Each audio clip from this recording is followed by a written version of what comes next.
Start. प्रिय महाशय परिच्छेद.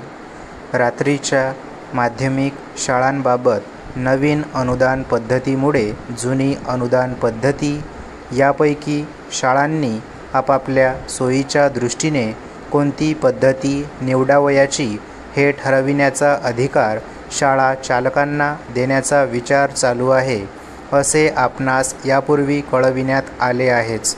त्या अनुषंगाने हा खुलासा करण्यात येत आहे. रात्री शाळा ही एक उपयुक्त संस्था आहे.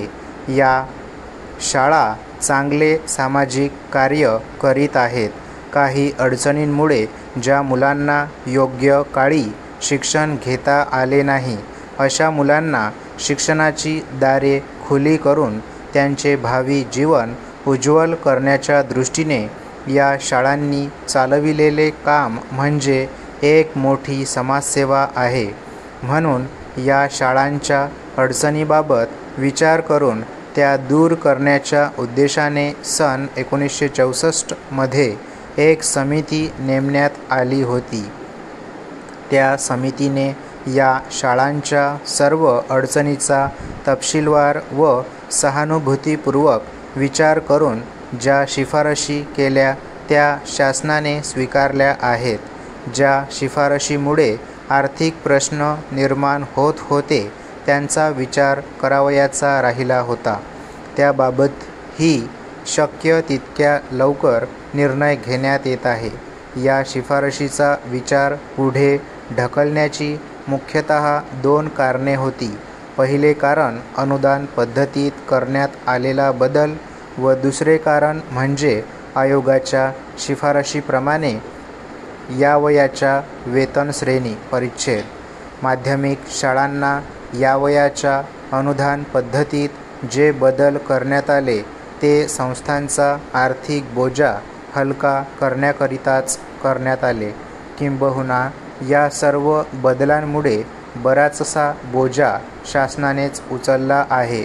तथापि रात्र शाळांना ही अनुदान पद्धती जाचक ठरत आहे, असे शासनाच्या निदर्शनास आणण्यात आले व म्हणूनच या शाळांना जरूर त्या सवलती देण्यात येतील, असे शासनाचे आश्वासन दिले होते. परंतु प्रत्यक्ष पाहणी करता असे दिसून आले की नवीन अनुदान पद्धतीमुळे बहुतेक शाळांचे नुकसान होत आहे.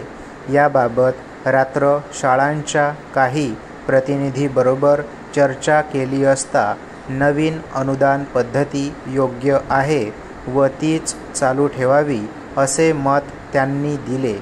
नवीन पद्धती सदोष नाही, परंतु काही बाबतीत अडचणी येत असून त्यांचा विचार व्हावा म्हणून त्यांनी जे मुद्दे पुढे मांडले त्याबाबत शासनाचे धोरण पुढीलप्रमाणे स्पष्ट करण्यात येत आहे.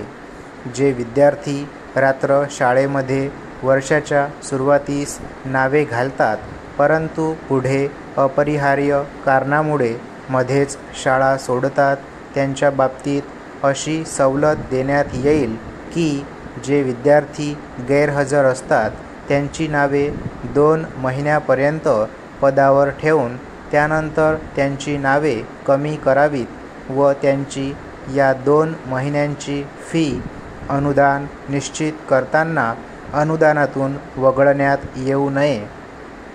दुसरा मुद्दा, माध्यमिक शिक्षकांना जशी सुधारित वेतनश्रेणी लागू केली तशी ती रात्र शाळातील शिक्षकांनाही लागू करण्यात यावी असा होता. त्याबाबत निर्णय घेण्यात आला असून रात्र शाळेतील शिक्षकांनाही दिनांक 1 मार्च 1970 पासून नवीन वेतनश्रेणी लागू करण्यात येत आहे.